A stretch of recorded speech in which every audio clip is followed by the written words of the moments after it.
call the district school board meeting to order for June the 17th. We will have an invocation led by Mr. Buckles. I'm sorry, the Pledge of Allegiance led by Mr. Buckles and the invocation by Ms. Gilliard, the board chaplain. Please stand. Pledge allegiance to the flag of the United States of America and to the republic for which it stands, one nation, under God, indivisible, with liberty and justice for all. Let us pray. Father, in the name of your Son, Jesus, we come now trusting, believing in you, calling upon your name, placing, oh God, in your care our children, our employees, God. We pray, oh merciful Father, for safety while they're on the summer break. God, keep them safe. Let them not take any unnecessary challenges, God. Father, we pray for our children that are preparing to go off to college. We pray, God, that you would keep your hands of protection around them. Bless all of our employees, God. Give them this time to rest, to relax and recuperate, God, to return in August, God, ready to do it all over again. God, we thank you for those that are coming before us this afternoon to be recognized as they retire. God, we thank them for their services.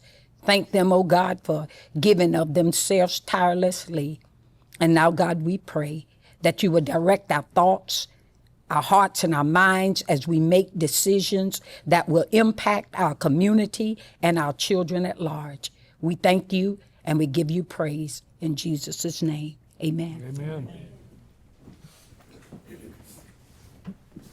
Okay, board, we will move to B1, the retiree recognitions.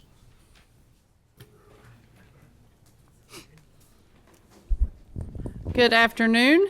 Once again, I get the privilege of honoring a few of our retirees, our recent retirees.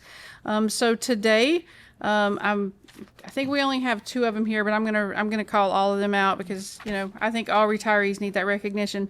Miss Deborah King, yes. So just a little bit about Miss Deborah King. She has been at Mellon Learning Center as a teacher. She retired with us in 2018 with 14 years and then came back and has served another 6. And so we so appreciate her. So now, are you really going to retire this time? You're not going to come back? I've already asked. Congratulations. Thank you. Yes. You'll just stand right there. We're going to get a picture. We'll get all of them.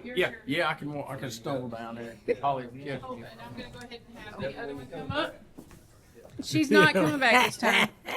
Elizabeth Corey. It's Elizabeth Corey. Okay, so Elizabeth Corey has been a teacher and an occupational therapist with us in our ESE department for 33 years, actually 33 and a half years. She actually has a total of almost right at 36 years in Florida retirement. So we wish her all the best in her retirement. Miss Nina Gillens, I know she's back there. She has been a custodian with us currently at Middleton Birney. Have you always been at Middleton Birney? And in middle school. Okay, and at Miller. All right.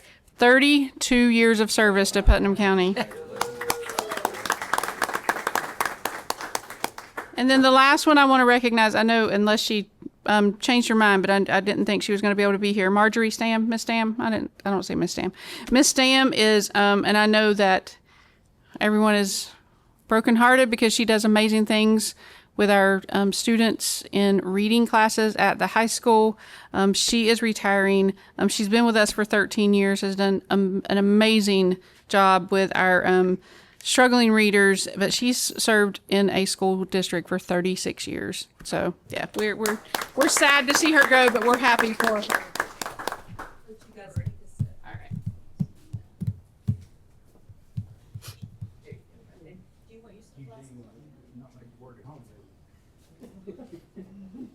You're done. Yes.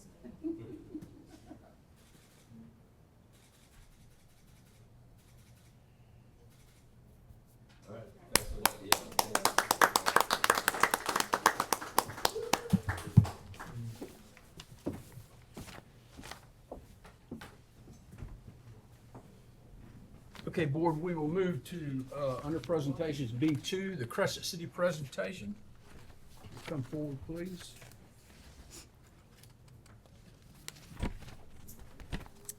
Good afternoon, Board. Good afternoon.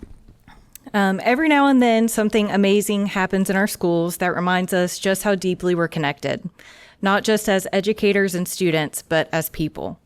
Today, we want to take a few moments to recognize two of our staff members whose quick thinking and care quite literally saved a life. On the afternoon of March 14th, Chuck McGuire, a beloved teacher, experienced a life-threatening medical emergency on campus. What could have ended in tragedy became a story of compassion and courage thanks to the actions of two individuals. Without hesitation, Ms. Susanna Bender and Mr. Tim Adams recognized something wasn't right. They stayed by Chuck's side, called for help, and ensured he received immediate emergency care. Their presence of mind and refusal to just let him drive home saved his life. In fact, Chuck later shared that had he left campus that day, he would not have survived.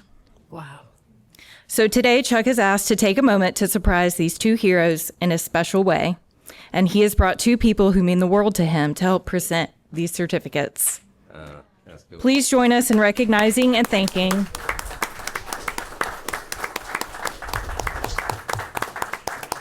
Mr. Tim Adams and Ms. Susanna Bender for their life-saving actions and incredible humanity.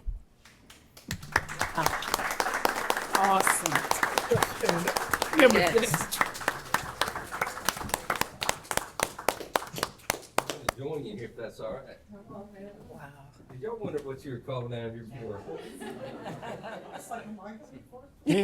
Tim, as a principal, Guys, I've had more than one person I've shaken hands with or hugged, and they left and they never came back. So you did good. Y'all did good. Yes.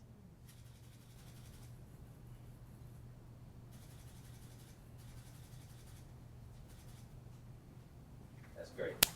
Yes. Very good. Wow. Very good. Quick think.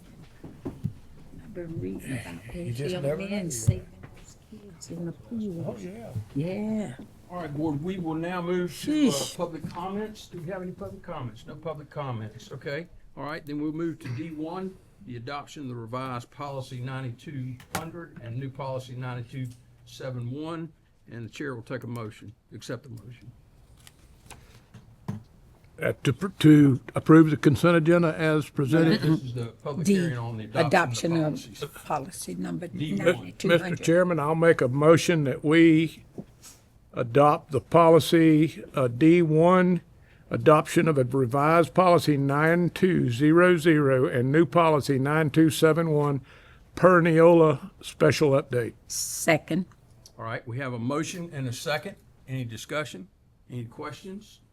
All in favor of the motion signify by saying You aye. want me to do that by roll call? Oh, we do, yes, you're right. Policy, yes, Yes, please. okay, we will, have a board attorney, he will call roll, please. Strong? District 1, Yes. District 2, Yay. District 3, Yes. District 4. Yes. District 5. Yes. Okay, passes unanimously. All right, we'll move to the consent agenda, and, Ms. Wagner, we'll start with you. Do you have anything to pull? I think just, 109, did we go through both of those? I thought we did them consecutively. Who made the motion, David? I did. I think you made the He motion. read them both I read them together. both. Yes, sir. I just want to pull G4 ticket, make sure the question to. Okay. All right, Ms. Gilliard? Mrs. Pickens and I have the same one, so I'll let her pull it. All right, Mr. Buckles? I came in earlier this morning, met with the superintendent, and I came in a while ago and met with the superintendent, and I'm good. All right, Ms. Pickens? F2.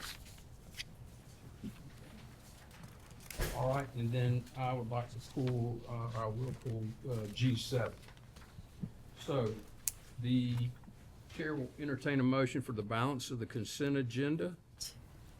I'll offer a motion that we accept the consent agenda minus F2, G4, and G7. I have a motion. I'll second that. I have a motion and a second. Any questions? Any discussions? All in favor signify by saying aye. Aye. Motion Aye. carries.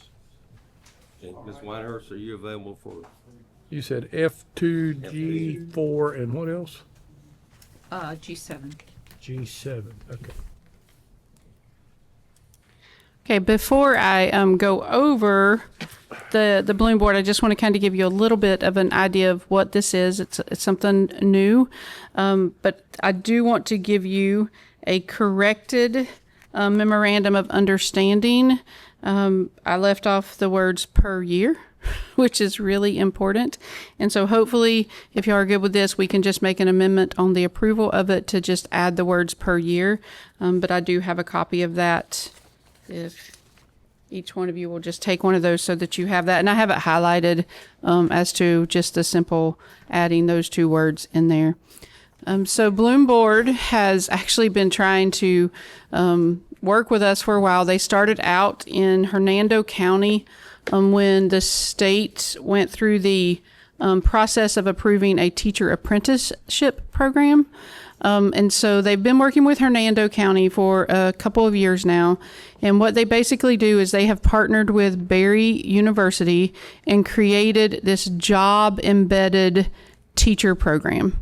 And so if you want to think of it as like an apprentice program, we're not using the apprentice certification. It's a little bit different. So basically what this is we meet with the administrator. We meet with a paraprofessional that has been recommended by the administrator who's wanting to become a teacher who already has an AA degree. And that paraprofessional is going to have some experience with us, because basically what's going to happen is if a school has a teacher vacancy or they have some vacancies that they know they're not going to be able to fill, they are going to allow that paraprofessional to go into that teacher vacancy spot. So that's the funding source for what I'm about to go over, is that teacher vacancy. That paraprofessional will be partnered with a district mentor and someone at the school, and they will be enrolled in a elementary education program through Berry University in their last 2 years, their major 2 years of the degree. And they will basically be the one in command of that classroom. They will not be the teacher of record. They'll have a teacher at the school that's still partnering up with them as the teacher of record for the students, but they will be doing the lesson planning. They will be doing the teaching along with that support from a couple of the other staff members. It is all job embedded. So they take 2 classes at a time. The classes are 7 weeks, and everything that they're doing in that class is based on their lesson planning and their teaching that they're doing in the classroom. They have to video themselves as they're teaching. They upload that video, and that's how they're assessed through this program. Part of that partnership is because it is a recruitment tool, the way that it has worked out. And this does come, so they've taken some of what state statute did around the teacher apprenticeship program, and it's a way of working it for districts. We are responsible for some of their cost of tuition. And so that's what that $8,222 per year is, but it's no more than that. So Bloom Board has also worked with NEFAC districts. Bradford is also using it, and so is Nassau. So the 3 of us are all going into this together. Depending on the number of participants that we have, that $8,222 could come down, because the more we have participate in it, the more of a discount that we will get. As of right now, Middleton Birney, Browning Pierce, and Jenkins Elementary all have paraprofessionals that the administrators have said, yes, this is a great candidate. They have AA degrees and they have a vacancy that they would like for that person to be a part of. In addition, because there is going to be an additional amount of accountability on this paraprofessional, one of the pieces in this partnership program is that at the end of each semester, that paraprofessional will get a supplement of $3,250, which would total $7,500 for the year. So if you take the salary of a paraprofessional, the $8,222, and the $7,500, it's still less expensive than a teacher, but we're working on bettering our employees, giving them an option to get a degree, and it's helping with that vacancy at some of our schools. So that's like a real quick summary of the program. Hernando County just graduated like 20 paraprofessionals into teachers this year through this program. It's been very successful there. And so we're excited to partner with them along with Bradford. And I think it's great that Bradford and Nassau are also doing that. So we have 3 NEFAC districts that are going to be able to work together and just, work through this whole process. So I have 4 paraprofessionals right now that are ready to go as soon as we get a yes. Okay, How- board questions?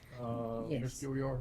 I was just going to ask, how is this similar or different than our Para Pros? So a little program. right. So the program, because right now we have 3 other partnerships. We have a partnership with Grand Canyon University, we have a partnership with St. Leo, and we have a partnership with St. John's.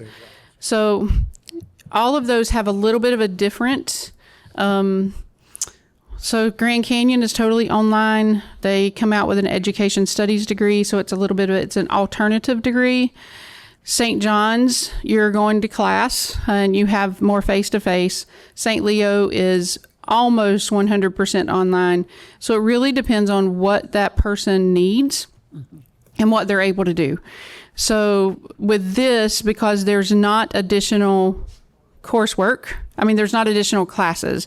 They have once a week that they have to do a synchronous class with Barry University faculty and going over everything that they've done for the week. So it's like a virtual check-in. And that's the only class time that they have that's outside of the school. So some of our paraprofessionals who have family responsibilities or just different reasons that it's hard for them to get to class or to have a structured schedule where they have classwork and they're taking 4 classes at a time. This is 2 classes at a time. So it's just a different approach. This is not going to be for everyone though. We have paraprofessionals in our Grow Your Own program that just graduated. Mr. Buckles' granddaughter is one of them. She started as soon as she graduated from high school. There's no way she was ready to go into a classroom and take command of a class. So it's just offering different programs based on the level of experience that paraprofessional has, where that paraprofessional is at in their own education path. So it's just one more pathway that we are offering to our employees. The beauty of the Para Pro Who's had a question, then I'll get to you, Dave. It's only for elementary. So right now they have a degree in elementary education. You can get a degree in your early childhood, which is pre-K to 3, and then you can get a degree in ESE, which could be K-12.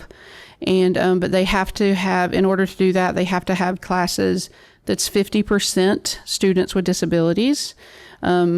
And so we thought that would, because Miss Taylor at Mellon Learning Center, she was thinking like she has someone that she would love to be able to get into this program, but they can't do the Mellon Learning Center because of the severity of the disabilities there. Their program doesn't fit for that.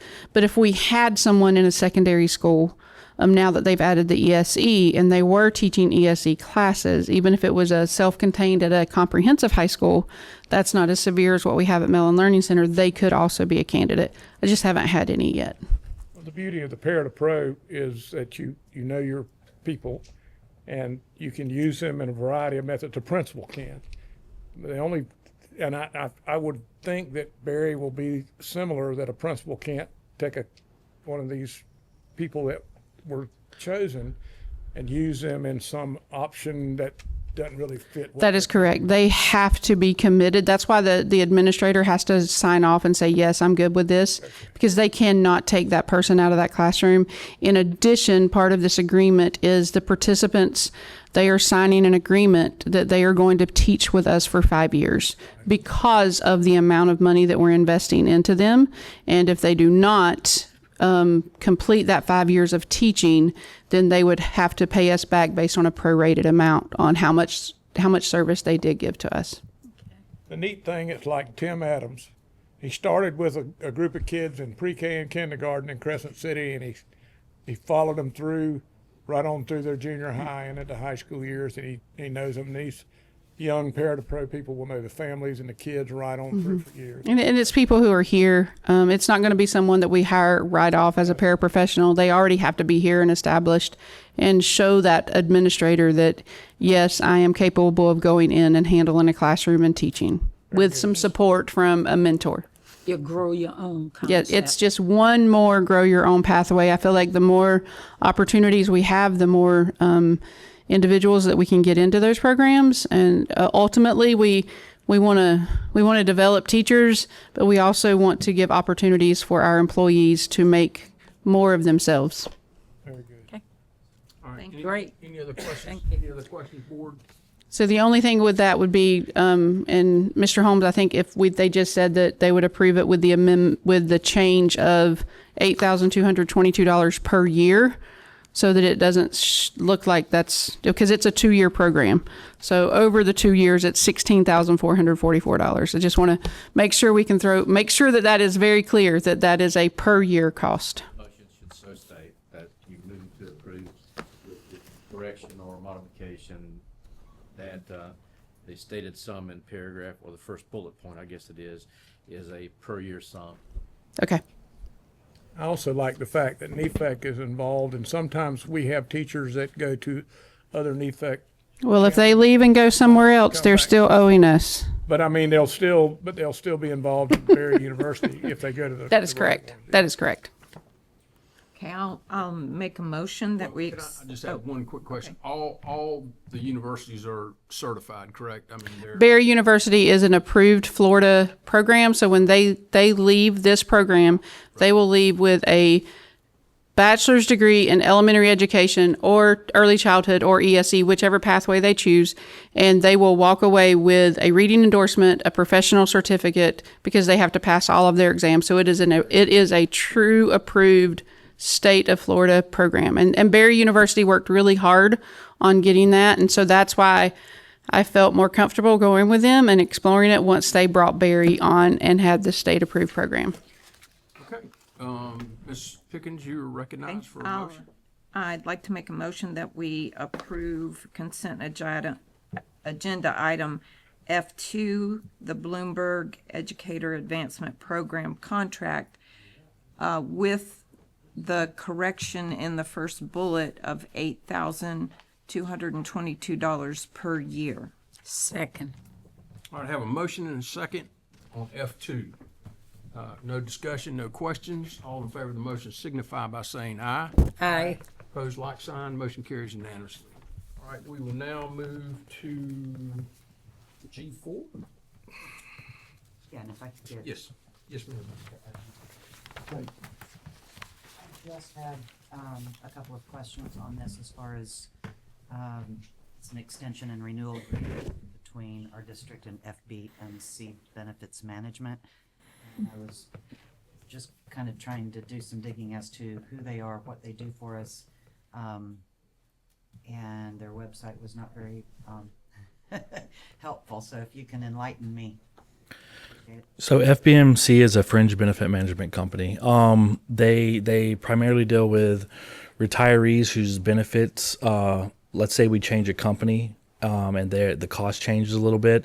The FBMC will help manage those costs for them. We've been with them. What this looks like will be going on the 10th year. If in this contract specifically, there's a 3-year term with 3 1-year renewals. Talking to Tammy, it sounds like we've been through that part once before, and now we're going through it again. So now that we're in the 1-year parts, this is something that you guys will see every year for the next, well, including this year, 3 years, unless we decide before then to go back out to a shop. And so you said it's when. Explain that one So, more time, those so things change. if the cost to a retiree change For what? for any benefit, this one specifically says core life benefits. As far as the service agreement we're dealing with here. So if the cost to a retiree changes with that, FBMC helps them manage that cost. So when we first started to go with them, they collect life insurance benefits. Instead of the employees, retirees having to come in and pay me with a monthly check, they're able to pull it out of their checking account or their savings account. And the life insurance is right at $100 a month. This company can pull it out and Yes. it pays directly that way. Yes, and then they send me a roster with a check once a month. Yeah, only if we approve it. We've been with them for 10 years. And it's nice because when we had the rate increase, the employees used to have to come in and pay yearly, one lump sum. This way they could pay it monthly and it's not as hard on them. And this is strictly on retirees? Yes, Okay. and that's group life, It's just the life insurance. just the life insurance. Okay, that answered my question. All right, any other questions or discussion? Tammy, you and Jonathan good? All right, Chair will entertain a motion. I would make a motion that we adopt the extension and renewal agreement for FBMC Benefits Management, Under F4. uh, Do I have a second? G4. Oh, I'm sorry, G4. Second. All right, I have a motion and a second. All in favor signify by saying aye. Aye. Opposed, like sign. Motion carries unanimously. Okay. If you will, those of us that have them, go to G7 and look under C. So I had been looking at this and also looking at our last year's budget and then our budgets over the last 3 years and trying to understand, how the justification for these salary ranges and, trying to understand, without having a job description in front of me. And that led to a whole host of questions that I had that I feel like we need to be answered. I mean, what they're proposing here today, or what's being proposed, would be an 8.8% increase in categories 4 and 5 under the support personnel salary schedule. And if you look at that schedule, and if you look at the support personnel salary schedule for the individual positions, you're talking about positions at 152,000, 140,000, 138,000, and so you're talking about a significant amount of money. And then if you look even further, and I'd encourage you, and I'd be happy to provide you the copy that Jonathan provided me several weeks ago, that I don't think the job descriptions all match the duties and responsibilities, and that the job description should be modified. As an example, we have 20 administrative assistants in the support personnel, non-union, non-bargaining, and 5 executive secretaries. The average salary for administrative assistant currently employed today, based on these numbers, and I don't know, who they all are, it's not about that, is $65,000 a year. The average salary for an executive secretary is $56,000 a year. The average salary for a teacher, correct me if I'm wrong, Mr. Modell, is about $48,000 a year. Is that right? Or is it? That's the Okay. beginning salary. Okay, beginning salary. So, and then if you look at the corresponding table that has the instructional, with, a teacher with 20 years is can go up to, I think, 68,000. Anyway, I believe there are inequities there. And I think that it's important, and we're required under statute to do this review. And let me just point that out to you. Under Florida Statute 1012.22, the legislature has designated that public school personnel, powers, and duties of the district school board. The district school board shall, not may, not will, not can, but shall designate positions to be filled, prescribe qualifications for those positions, and provide for the appointment, compensation, promotion, suspension, and dismissal of employees as follows, subject to the requirements of this chapter. And it goes on, for the chapters. Now, if you have never read this, and shame on me, I didn't read it until, this week or last week. We've been derelict in our responsibilities, and positions, new positions like new assistant superintendent, new director of secondary education, all those job descriptions are supposed to come for us for approval, and then the superintendent is supposed to bring those positions to the board for approval. The board can object, and it's all in here, or they can just approve it. That hadn't been being done. And so I have a lot of consternation. So what I'm going to do, because I don't want to spend an hour and a half or 2 hours today going through all the questions and concerns that I have, I'm going to pass the gavel to Vice Chairman Wagner. I'm going to make a motion. So I'll move that we approve G7 items A, B, D, F, and G. The second part of the motion is that the board hire a personnel management consulting firm to do both a salary and manpower study, specifically looking at job descriptions, and report their findings back to the board prior to us taking taking G7C up again.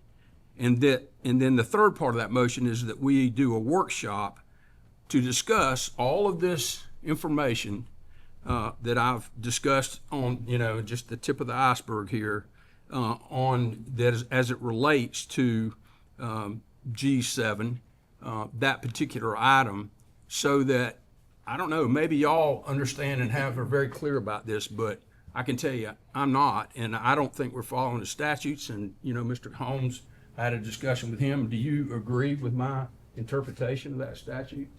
Well, at your request, I reviewed the statute, and I can advise that the statute is current through the 25 session. And there was a slight change in the 25 session that's it's not relevant, nor does it pertain to what you've cited. And you've correctly quoted the statute as to duties of the board. I mean, it's statutes. You can pull it up online and or look in a statute book, and what you quoted is accurate. That's a correct statement of the law as it exists today. What my concern is, board, is that the base salary for the superintendent for the county our size is $161,000. Now, there's add-ons for that based on years of experience and, master's, doctorate degrees and all that kind of stuff. But the $170,000 is $9,000 more than what the base salary the superintendent made, and that would apply to a whole host of people, and it would be at the discretion of the superintendent, although it should come to us for approval.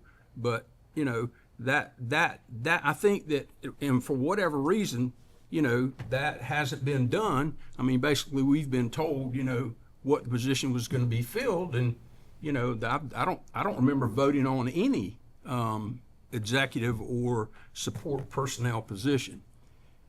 And if you look at it and do the comparison to our teachers and to principals and assistant principals and the instructional side, just my view and my experience in personnel and personnel management, business management, there are serious inequities. Now, I do think that there are jobs that are being done that clearly qualify for those salaries, but those job descriptions need to reflect the duties and responsibilities, and so that everything matches up, and so that we're doing our job.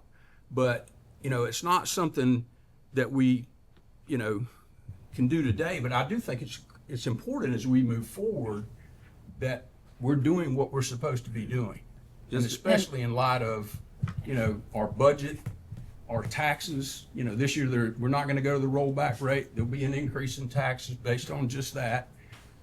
There'll be a doubling of the taxes, because I just signed $200 million or $100 million bond issues, and so I would like to look at positions too, to see if there's duplication, if there's some way that we can consolidate, and some way that we can to do that. And so, Mr. Chair, could I ask Ms. Weiner to come in and just make a comment about the inequity? I just want to make sure for the record that we state this clearly, and then we can move on. Sure. So I was a math teacher, and so I like working with simple math when I'm trying to explain it, and I don't have a board to break it all down. So if you have an administrative assistant, executive secretary, I took in between that, and I went with $60,000. Okay, they are a 261-day employee, and they work 8 hours a day. So if you calculate that down to an hourly rate, that is $28.74 an hour. They 60,000. don't require any formal education, no college and no certifications, correct? They have no state It's license, teaching license. no. A teacher, let's say it's a $60,000 teacher. You referred to some of the ones that, I mean, you referred to a 20-year experience one, which makes more than that. A $60,000 teacher, 196 days, 7.5 hours a day, makes $42.82 an hour. So sometimes I think it's really important for me to state on the record that we have to look at the number of hours and the number of days and not just an overall salary with some of our positions. So that you're looking at an hourly rate and not just an overall salary, because sometimes it does look like there's an inequity, but when you start breaking it down in that form, you see that if you really want to compare, you have to break it down to the smallest amount and compare it hour to hour, not yearly to yearly, because the contracts are different. So I just wanted to state that. And one of the things that we are working on is, and this has been just something that has taken place over years and years and years and years, is we are working on updating job descriptions so that on the support salary locator, we are going to be very specific about who is a one, so that anyone in an executive secretary, and I'm just giving examples. We're just working on this to make sure it's all cleared up. Executive secretaries, route coordinators, specialists, student success mentors, all of those would be a one. Right now, some executive secretaries, some administrative assistants, it's just gotten a little through the years of this person updating a job description and this person. So we are working on making some consistent changes across the board on that support salary locator so that whatever that title is, any person who has that title is within that salary locator. You can hold that train of thought just a second. Yes, sir. I did meet with the superintendent prior to the meeting, and part of our conversation had to do with what happens if the legislature does this or does that. And it had to deal with his power as a superintendent, and unless Florida statutes has changed, he has full authority to give other duties as assigned by the superintendent, depending on who it is. And that's one question I asked about the Berry University comment on, what if a principal decided to move them and, do something. But I understand where Phil's coming from, but I've been through it before, having sat over there where the superintendent sits. It's not uncommon to have members of the public come in and raise these same kind of questions and concerns. But also, the superintendent does, unless Florida statutes have changed, and Mr. Holmes I'm not reading the book, but I can look it up, but I know that it's been traditionally other duties as assigned by the superintendent. So these people may be carrying a load that nobody really understands and what they're doing. And like you said, and I'm not trying to blanket Right. the issue that we're maybe paying too much money here or there, but part of our comment had to do, he's prepared to take action if we go into some type of session that the state forces us into. So, I mean, it's not that Rick's doing this in a vacuum, and I'm not sitting here to take up for Rick. Right. I just wanted to put that on record. If we're comparing, I wanted to break it down to the hour because contracts are different. And number of hours and number of days are different for different people. So when my mother taught, she spent hours after school and on weekends. So you're saying now they don't take any work home, they never work on a weekend or after school? I'm not saying that, and I'm not saying that administrative assistants don't stay beyond 4:30 every afternoon also. Okay. I think So, I mean, it's it's, clamoring to get into administration and coming down, and especially coming down here. We had 10 teachers leave Kelly Smith last week, resign. Why? there's a lot of reasons for that. Okay. Well, And Wait a going minute, back to what, I believe that we have a motion, but we need a second for and discussion. we're discussing it without any seconds. okay, So we had a motion by Mr. Leary, and we need a second. Anyone want to give a second for discussion, right? Yes. I would give a second for discussion like what we've just had. okay, so now we're open Yes. to do it. Now, the person you recommended, it seems like Mrs. Whitehurst has done what we would be paying a person to do. If I heard you correctly, you said, let's hire a person or bring in a person, which is gonna be money, to do what she has done, has taken everything and broken it down by the hours. So, Well, would that be necessary? Here's, and Okay, Mr. I wanna Holmes, hear it. When our discussion earlier today, he talked about what the city did with their salary study, correct? And I did. And so they hired a firm, and this is commonplace for both public and private sector entities, that the firm's not going to rewrite every job description. They're going to look at the job description and look at the salary, and then compare us with other school districts, and maybe even some private sector things, because that would apply certainly from the business end of the district. And then they're going to make recommendations. I mean, this may be low. I don't think so, but it certainly is, to me, as I look at it. And I mean, I've studied, I didn't have anything to do but prop my foot up for 9 days now. And so I had surgery on my foot. So I've really looked at this very closely.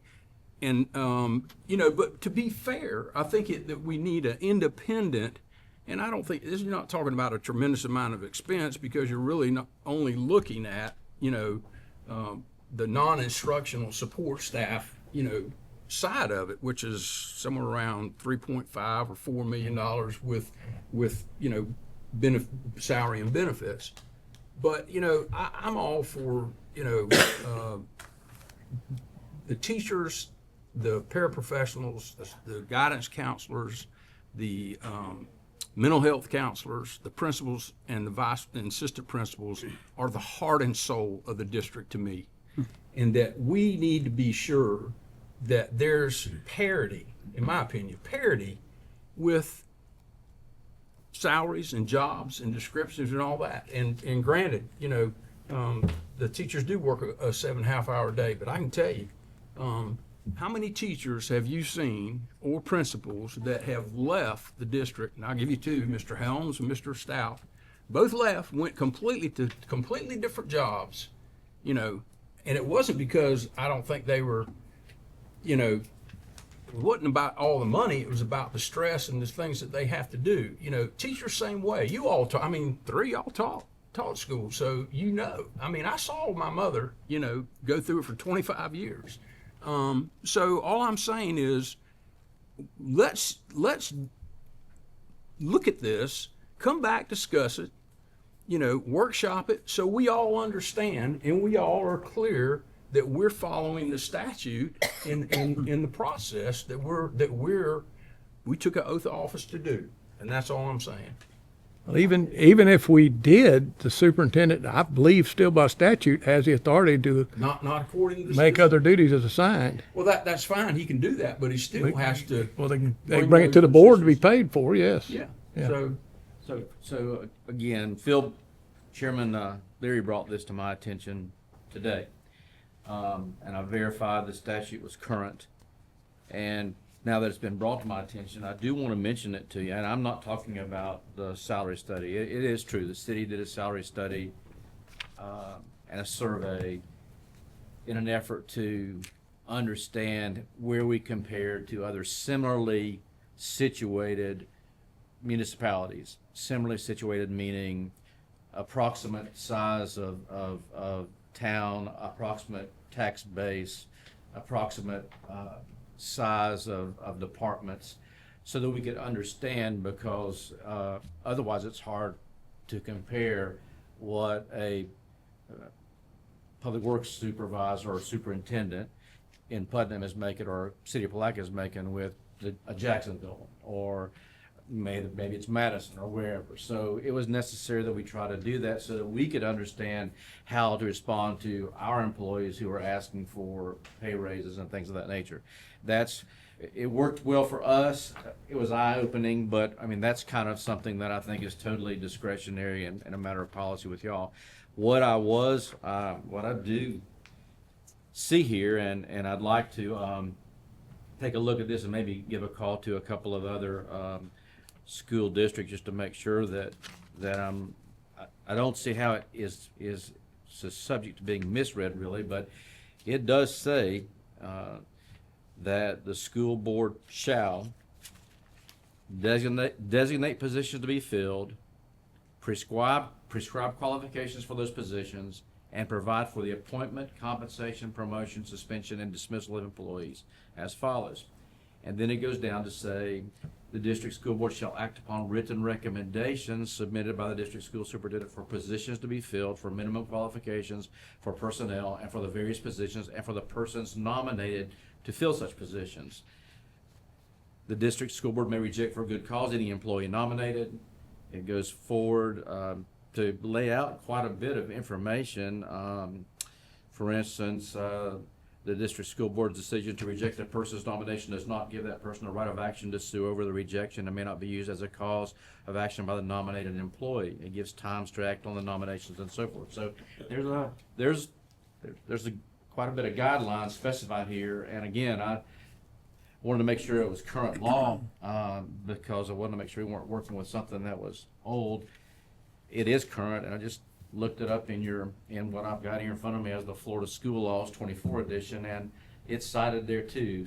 If any of you want to write it, look it up, and you can Google this stuff now about as easy as I can look it up in Law Book, but it's 1012.22.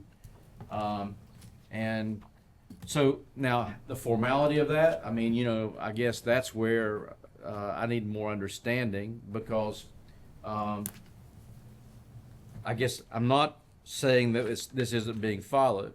I'm not making that allegation. I'm simply saying there is a process specified, but it may be that process is being complied with in some of the submittals that are being provided.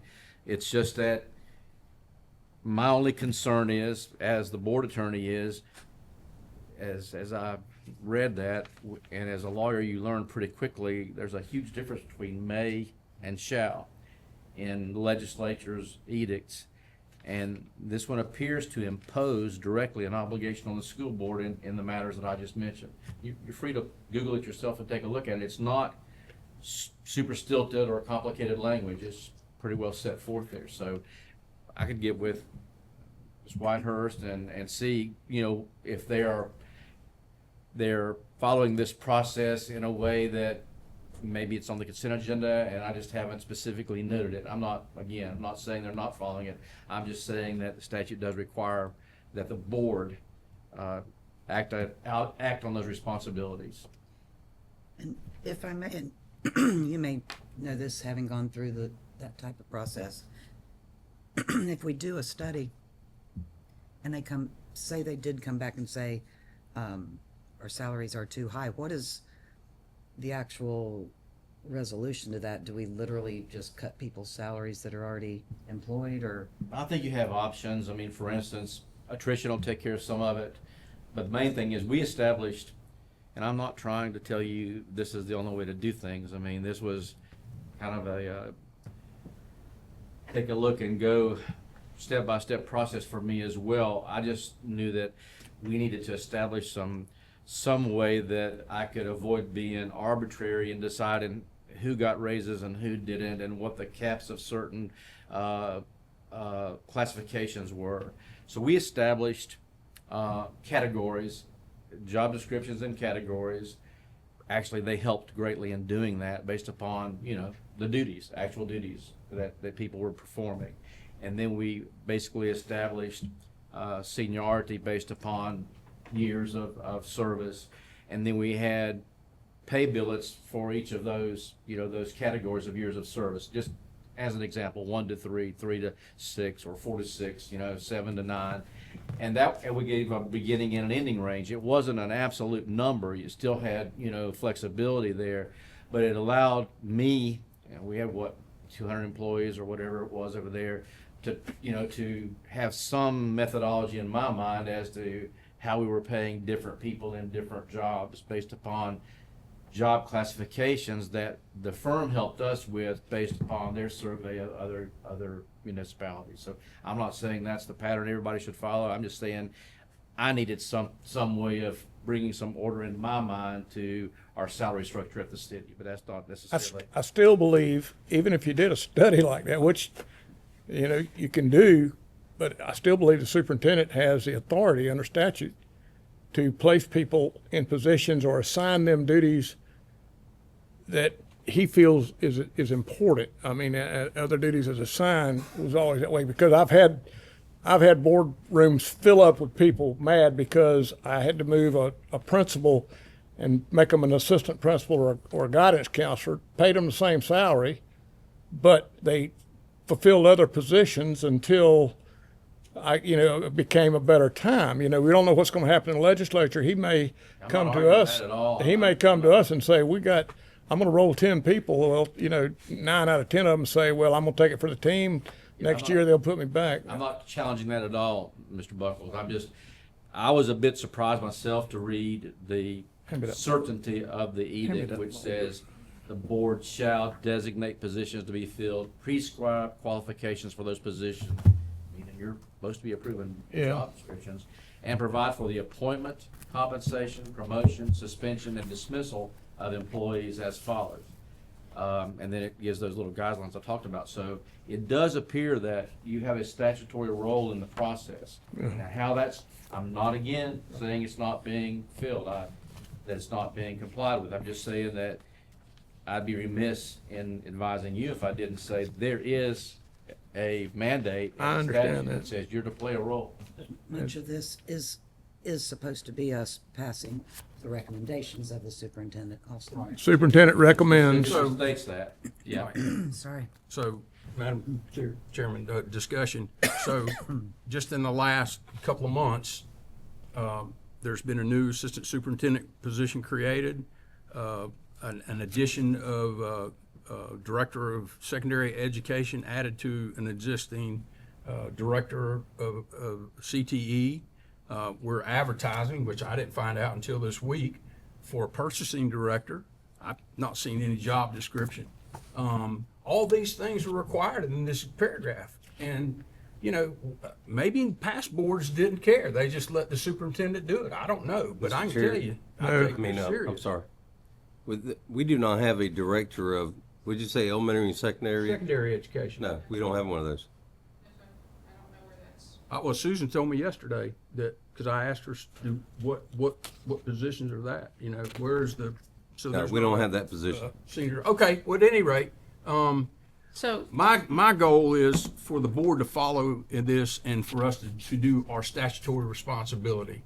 And that is reviewing job descriptions, that is reviewing appointments and positions, and assuring that the salaries are consistent with those jobs. And, $170,000 a year when the base salary for a superintendent is $161. I don't know if that jumped out at y'all, but man, I tell you what, my poor foot, I jumped out of my I did want to clarify that we did not create another assistant superintendent. That position, we've always had 3 assistant superintendents. But the assistant superintendent was over finance, and there wasn't. You also had a personnel. Yeah, we changed the role of that. Actually, to be transparent, Ms. Whitehurst is now assistant superintendent of business services. And Correct. So Ms. Whitehurst has a background or degree in finance or accounting or that, so she's qualified to supervise our CFO and our finance director, who's a CPA. That's what you're saying. I'll let you speak to that. Okay, so a couple of points. We do not have any jobs where there is a job description that has never been board approved.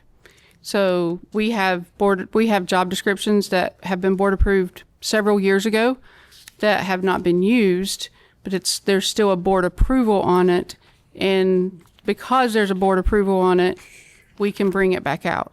So director of purchasing, there was a job description of a director of purchasing. It was not used for several years. So that one did not require a board approval because it was already board approved.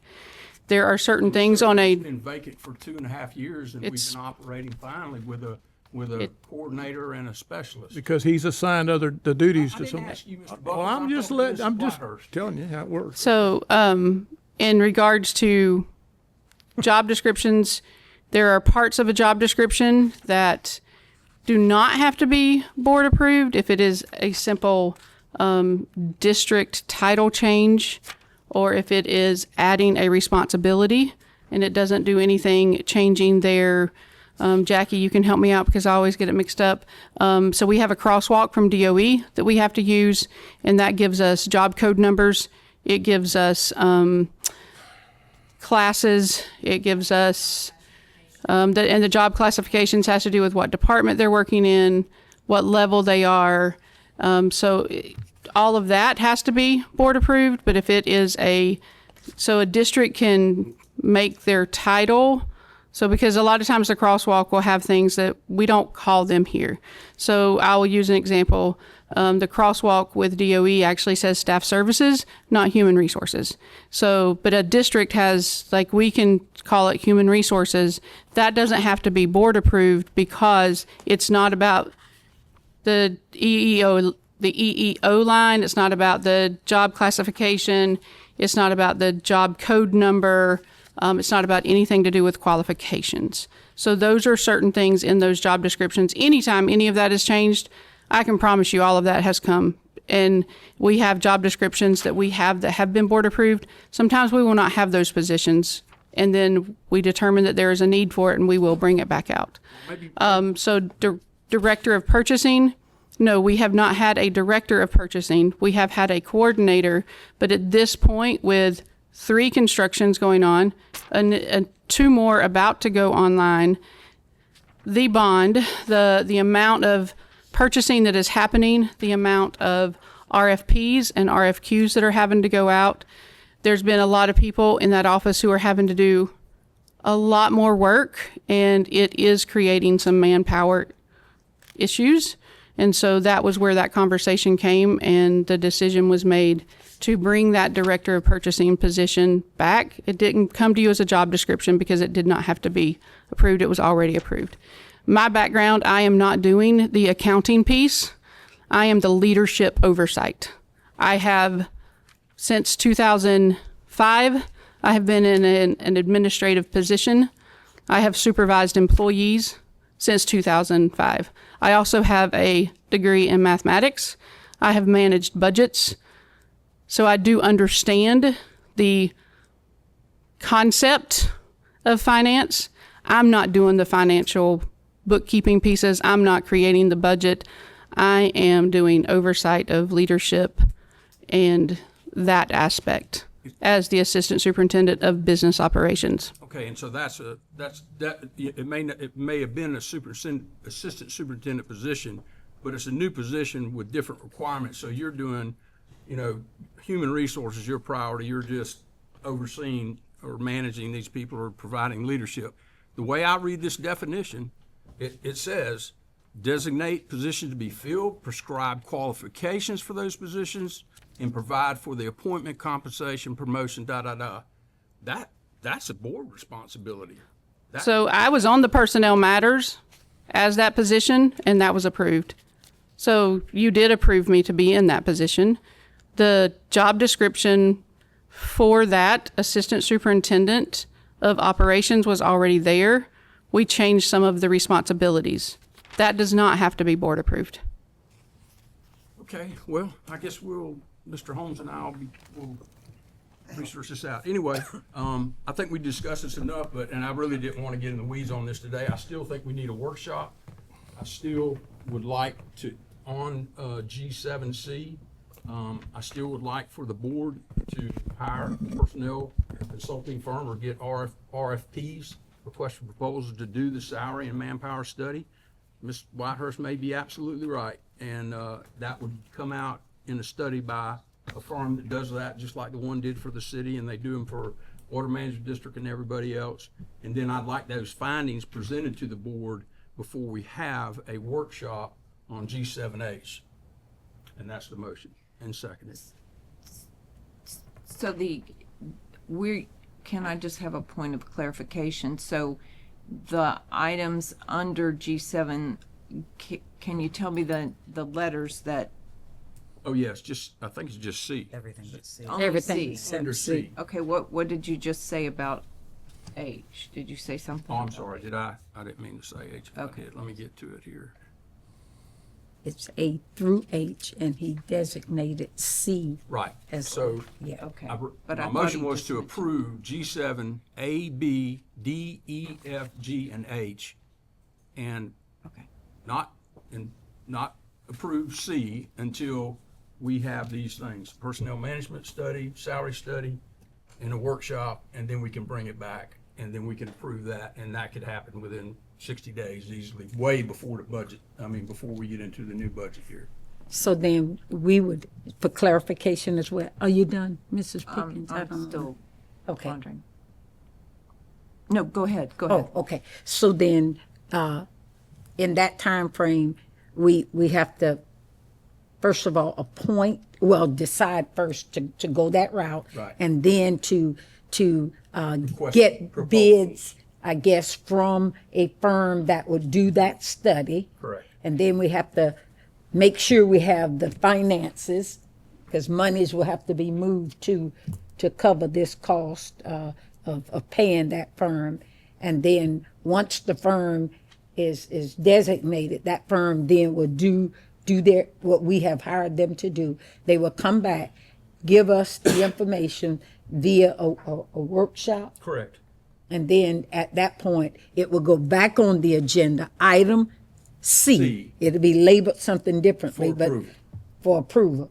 In whatever, whatever we ever just decide to do in the workshop to, maybe it stays exactly the way it is, maybe it changes, maybe it goes up, maybe it goes down, maybe, as Ms. Whitehurst has said, they're reviewing, rewriting job descriptions. To me, administrative assistant is a senior level clerical position, not an accounting clerk. They're very different jobs. So, I just want to make sure we're apples to apples on jobs, salaries, and parity. And so we're not talking about our instructional, No, ma'am. non-instructional. No, We're no, simply no. talking upper management, Correct. more or less. Well, support personnel. Okay. Yeah. Even if you do that, and the legislature cuts us money, or God forbid something happens and we come up short of $1 million or $2 million, the superintendent still has the authority to roll people where he decides. And, it's other duties as assigned, and he can take somebody that's an existing assistant superintendent and place them in a school as a principal or a guidance counselor, as long as he doesn't lower their salary to fill in that position and save $150,000 or $200,000 in salary and benefits in case he had to roll 10 or 15 people throughout the district. I just don't want to see us. I've been through so many of these over the years, and that's probably not a good thing, because I've seen the board meetings, digress, and I think your efforts are well intended. I just don't want to see us do something that's going to create a problem. If I can just make a comment, because having listened to this, I didn't get any impression that he's saying that the superintendent does not have that ability to move somebody. It sounds more like he's looking at individual positions and their job descriptions, and that we are supposed to be, whether we are or not, approving those. So I don't think that would relate to whether Dr. Cernsey could say, you need to be over here, because that is his job, Well, running the ship. if somebody's titled an administrative assistant or an assistant superintendent, and you put them in a position that doesn't hold that title, you're going to come back to the board and go through this all over again, and then want to reduce the salary. Well, I think if it fell under his purview of being able to place people, which I think he does have a lot of, but, are you? every salary, every job description that we have has come before this board to be voted on over the years. It's just, that's the law. It reads that way. Now, whether it was not scrutinized with a magnifying glass or microscope, I have seen board members and superintendents over the years that had an axe to grind with somebody that would bring up a particular person's salary in a meeting and just beat it to death. Really, just absolutely ad nauseum. And I'm not saying that's what's happening here, and there's a lot of merit to what our chairman is saying. That's just, I don't know, how much you gonna pay a firm to come in here? That's what's gonna be my question. Do we have a ballpark figure of what this even costs? I mean, I think that would make a difference for me. And if it's $2,000 or $3,000, that's one thing. If it's gonna be 25 to 50,000, It to won't me, be it's, $2,000 or $3,000 if they do a job that's worth having, and if they're not going to do a job worth having, then you're wasting your money and paying them $2,000 or $3,000. So, I mean, it's a pretty comprehensive thing that they do. I don't want to tell you a number because it's been whatever. I left them at 23, and now I think I did that salary study in 22 or 21. But you know, it was in excess of $35,000. I know that. and that was for 200 people though. That That was to revamp to give us a suggestion on revamping our entire employee structure to create stages in different positions with automatic elevation to the next stage based upon years of service, with appropriate reviews from your supervisors. I mean, it was a comprehensive revamp because we'd grown to the point where the old style of just sort of not having rules, in my opinion, was leading to inconsistent results with different employees in different locations. So it was a pretty significant undertaking. It took several months. Yeah, to me, this is a narrow scope. I mean, we're looking at salaries to compare, to see if we're high, low, right on track, you know, in comparison. I mean, we're a school district that's had declining enrollment for 15 years. We're closing, consolidating schools. You know, it's a very different scenario than some of these the other schools that are growing 5 and 10% a year or more, building new schools. You know, I mean, the workload is significantly increasing. And all I'm asking is just for a very narrow scope to look at salaries and job descriptions to make sure that we're all on the same page. So there's a Can I- strong, Can I speak to that? Yes. First of all, I just want to say that I would appreciate if we had this conversation ahead of time, because what I would have done is what I'm going to recommend right now is that you come in and meet with Ms. Whitehurst, and let's go over that, because when we make these decisions, we actually look at local districts that are our size, and we try to be in line with that. And I would just suggest to this board, before we go spend a substantial amount of money in a very uncertain budget time, is I would just recommend that Mr. Leary come in and meet with us, and let's sit down and look at it. And if for some reason you feel like there needs to be more study, then we can come back to the board. Well, But I think that'd be better done in a board workshop. I mean, I may be the only one, but I think those types of things need to be communicated and understood by the entire board. So we can do a workshop with Ms. Whitehurst and come in and have all the explanations, and we can have our questions to her prior to the workshop. And then we can go from there. And if all the questions are answered and we think everything is, you know, perfect and sound, then we don't do a study and we just keep bring C back and approve. Mr. Superintendent. nothing perfect. Do you have a date or a time that we could possibly do that, Mrs. Whitehurst? Well, we already have some workshops scheduled, and Susan's not here right now, but we'd have to look. This is a lot on our plate for the 26th, so we need to schedule probably another day. The 26th of. We have one come. We have a school choice one coming up, a workshop, a budget workshop, and a special board meeting, all on June 26th, next Thursday. And I was going to remind you about that. Glad you did.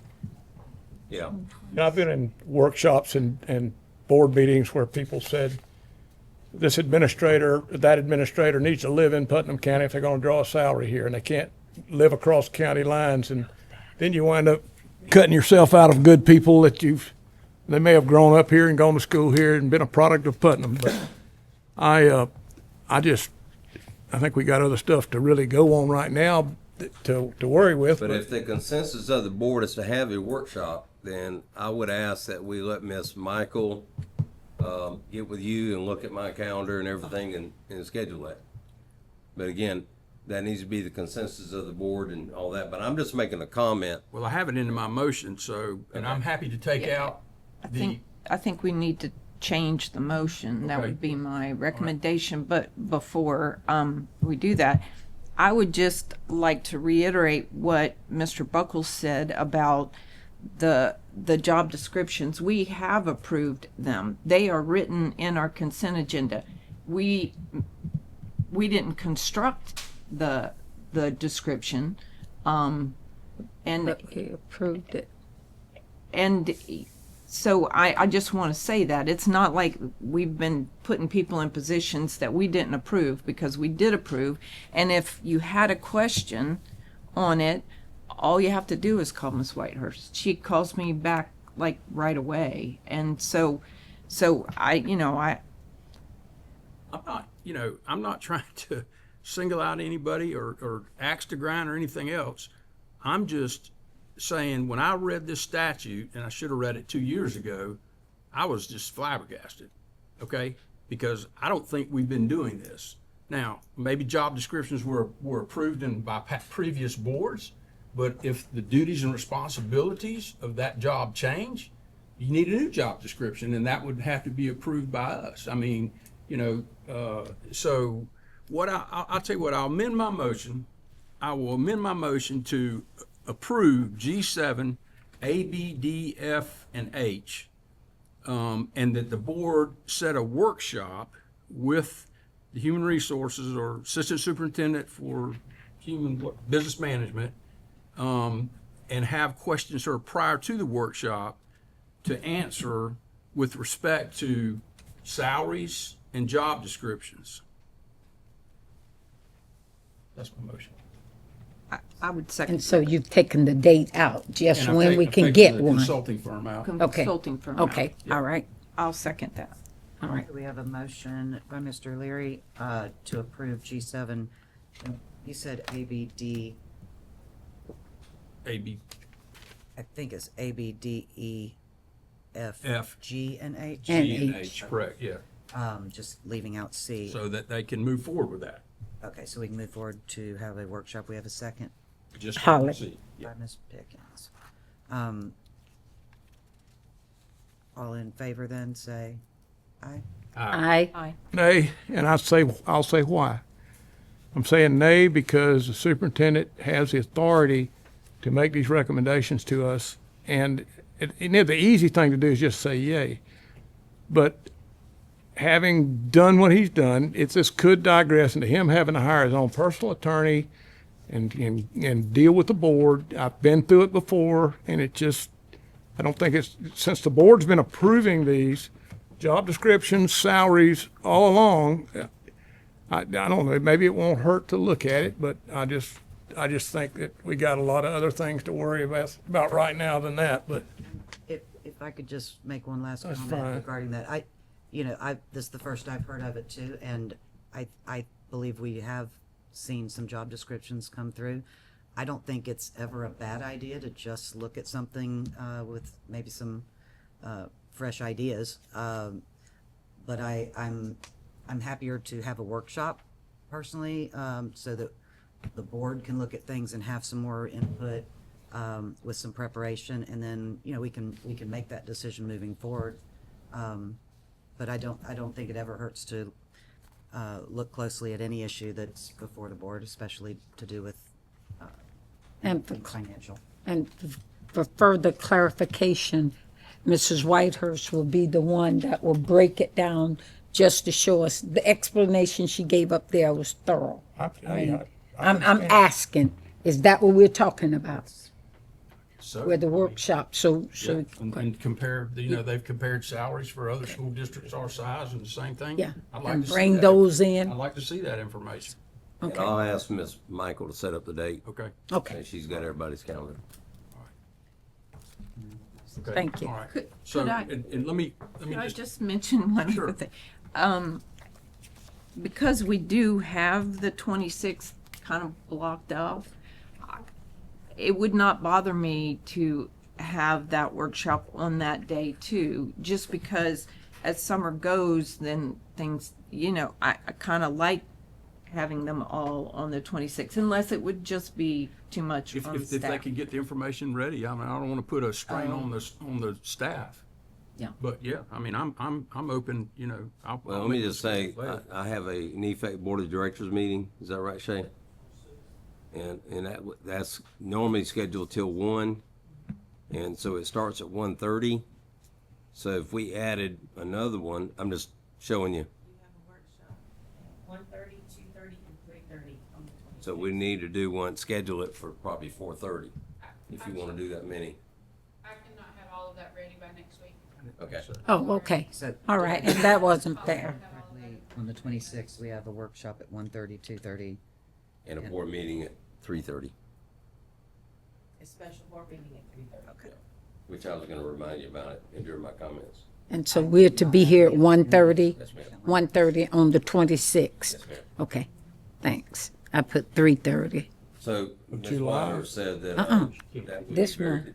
I think I've got be it. too much of a turnaround right now, so we'll get with you and we'll consult with Ms. Whitehurst and find out an appropriate time.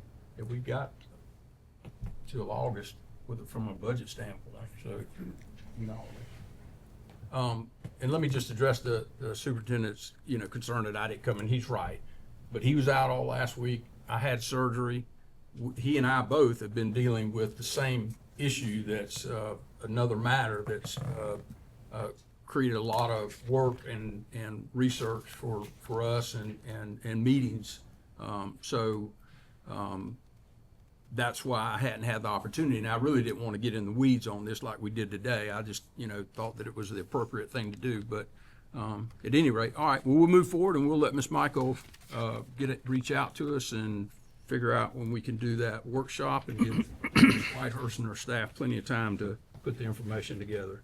All right, let's move on. We are finished with the consent agenda, so let's move to, our emergencies. So I'll call the board meeting to close and open up the Mr. emergency. Chair, can I point out to you? Yes, sir. And I think I mentioned, for clarification, we're gonna pull Oh, that's right. number L5 Right. until the next board meeting. Yeah, L5 will be pulled or continued until the next board meeting, right? June the 26th. Yes, sir. All right. So, Well, let me get back, not sure if we're gonna do it on the 26th or the 8th. okay, So we so the gotta- next regular board. The meeting. next, All right. but we'll put it on the agenda if it's Okay. during the special one, we'll put it on the All agenda. right, very good. So L1, under NEFAC, emergency item, Better Meat Productions Agreement. The board will entertain a motion or discussion. For a motion that we accept item L1, NEFAC Better Me Productions Agreement, justification, explanation, time sensitive.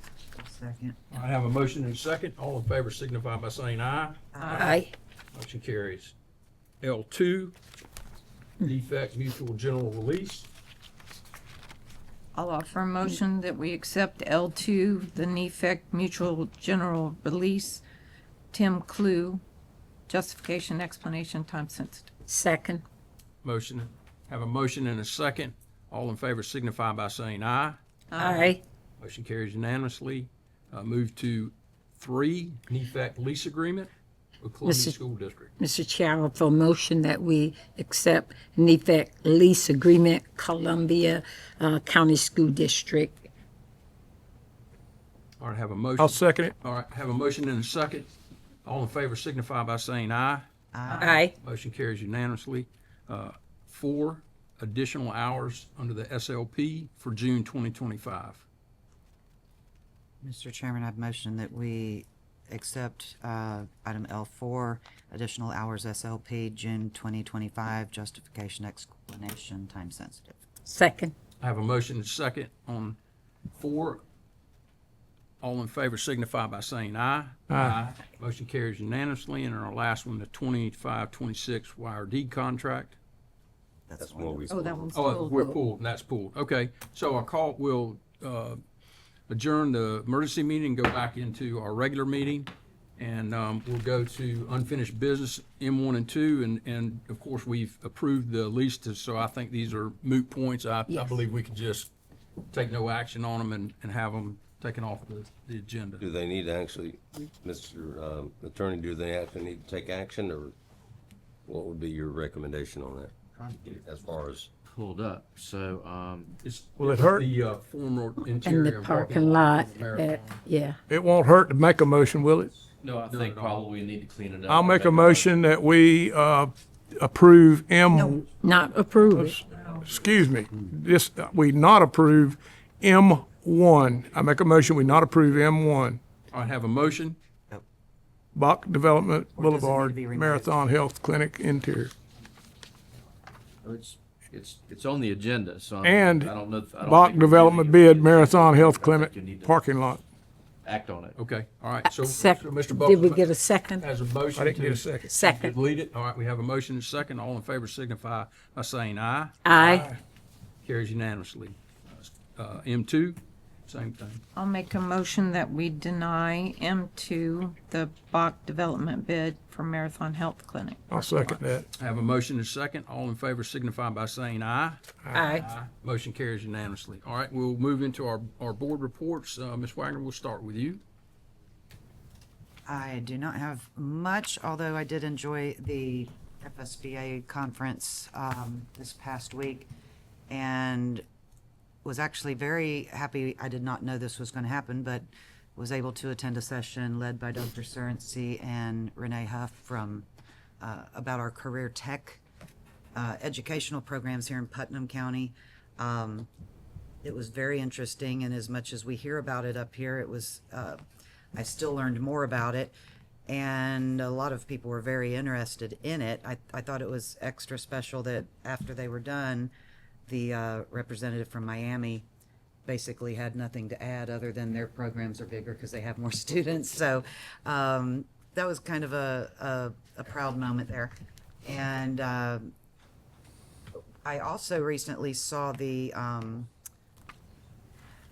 drone video at the new school here in Placa, and I really liked being able to see that. That's the one that we did the walkthrough before, isn't it? Yes. Yeah. yes. And it was nice to see the changes just since we've been there. It's looking great. And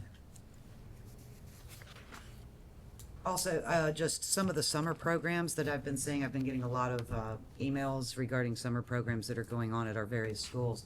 And I just would say, parents that are unaware of these or are looking for things, reach out to your schools or the district here, because there's so much being offered.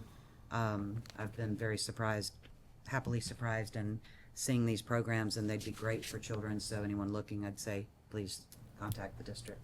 And that's all I got. Well, thank you. All right, Ms. Gilliard?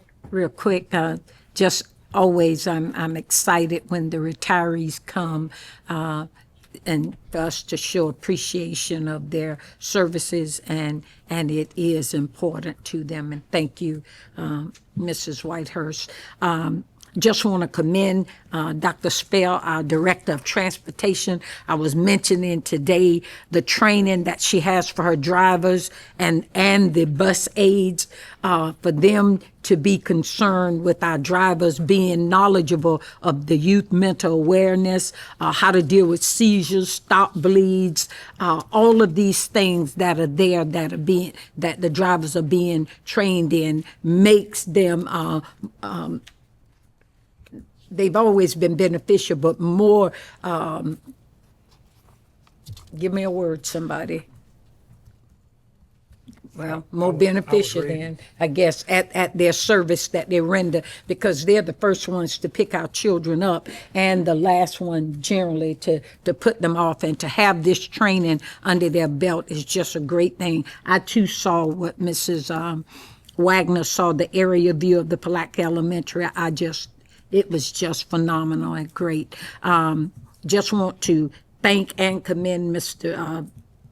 Charlie Douglas, on the Product of Putnam evening where he hosted and celebrated them. And then today's celebration of the workers at Crescent City Elementary School. Just a wow to be there, to experience that, and to see all of those workers there, each with their various jobs, to have put together such a great presentation. It's just awesome. That's it, sir. Thank you, ma'am. Mr. Buckles? Just knocked my socks off today to go down and walk through the new school, pre-K to intermediate in Crescent City. Just absolutely, it's just incredible. And going back 35, 40 years ago, talking in school board meetings like this, how nice it would be to have a school right there. It's kind of neat. It's not just kind of neat, it is very neat. And of course, I go back in time and I think of so many things, and that's one reason I kind of get a little testy when we get some of these requests. There's never anything wrong with looking at salary schedules, but I've just been through so many contentious meetings that had ulterior motives involved that it just, I don't know, it's got a bad history of that. And that's part of what you deal with when you're dealing with public salaries and stuff like that, whether somebody can drive a car, whether they're getting too much gas or not getting gas. Where are they? We've got kids, school kids on trips around the state right now and all over the place. So we've got stuff going on, but I will tell you, when you get a chance, you need to go down there and check in at the Crescent City site and tour that facility. It is going to be absolutely incredible like the rest of them. I just blown away. So with that, We can set up a tour after we advertise, set up a tour for the entire board. I know Miss McDaniel is our tour guide. She sets all this up, so. Well, that was, it was very nice. Speaking of tours, before I forget, Mr. Superintendent, Ms. Gilliard was saying maybe the board could also do a tour of our new medical facility. Just. Sure. Yeah. Yeah. Sometime. Well, I keep worrying that Thanks. Mr. Holmes won't like us doing that if we go without advertising. So if we go and ride around in a buggy, we need to advertise it, don't we? What the law says. That's what the law says. Mr. Holmes can say what he wants to. The law says. But I mean, that's, Set that up for the same day. yeah, we've got a lot of stuff, If you could arrange that, so we do it one advertisement. going on. Phil probably has family down in Orlando right now at the Ag Convention, so I don't know. I've got some down there, and we just got it. It never stops. But Thanks. anyway, Thank you. That's it. Ms. Pickens? I also attended the summer conference, FSBA, and the breakout sessions were excellent. And yes, it was proud to be Putnam County School District when Ms. Huff got up, and Dr. Sarncy. And he also highlighted the entire district and gave an aerial view and just promoting Putnam County, and I thought that was excellent. It was well received. There were questions for our staff, probably more than the Miami-Dade one. So that was great. Also, I went to the keynote, the beginning of the Putnam Navigate Summit yesterday. It was incredible. The George Couros, did I pronounce that right? So, I mean, I told Dr. Sarncy I was thinking about going back to teaching after then I thought about it last night. But anyway, it was just really very uplifting. It was excellent. And then the topping off this afternoon was great. As I was walking out, a former student came up to me, and he's been from the very beginning, he's been a bricklayer. And I said, there's a lot of concrete block here. And he said, yes, ma'am. And he said, I hope, he said, soon my children will come to this school. Wow. And I thought that was really cool. And then I met a young man who drives from Jacksonville every day with his sister. He's doing some painting, and he introduced himself. His name is Samuel. And he was very proud of the work that he was doing, but he stopped and talked to me for about 5 or 10 minutes. And so just when you're praying, remember Samuel driving back and forth from Jacksonville with his sister. And other than that, that's all I have. Thank you. I'll just real quickly, as your appointee to the legislative committee for FSBA, the legislature did finally pass a budget. I don't know what time it was last night. I quit listening to it around 11 o'clock. But at any rate, we fared, fairly well. I mean, considering all the discussion that was happening early in the session. I think, Jonathan, you said our FEFT was up a few dollars and some other funding that we're 41 and then the overall 41. student is 143. and overall 143 on students. So I do think that it doesn't keep up with inflation, but at least we're not falling further behind. They did pass a $2.9 billion funding for charter schools, direct $2.9 billion. As part of that, there's also legislation where charter schools now can establish CTE programs without approval of the district school board. I anticipate there'll probably be a lot of charter schools that'll, maybe not in our area, but around the state, that'll probably take advantage of that. And other than that, I'm still waiting for Chris Doolan's final report. I've been reading his budget and policy analysis as it goes along. I'll try to do a quick summary, although FSBA's new legislative person did send an email out today. I didn't read it before I came down here. But I would encourage you to at least skim through that. There's something, look at it. But, we're going to fight this battle from now on. I mean, and as I, talk to other school representatives, at least in our area, they're all in agreement that we're going to be fighting the battle until somehow we turn that tide and get them to, start really reinvesting in public schools and giving us the resources and the abilities to do what we need to do. So that's all I have. I will be putting together a bullet point thing for y'all that I'll email out hopefully next week. All right, any other questions or discussion come before the board? Oh, I'm sorry. Just briefly, we were successful in negotiating rate for the clinic building that the board approved in concept. I think it's a good rate. It's a fixed rate for 3 years, which was different than what the lessor wanted. You wanted a 5% multiplier each year. We were successful in negotiating a fixed rate for 3 years with 10% increase for the next 3 years.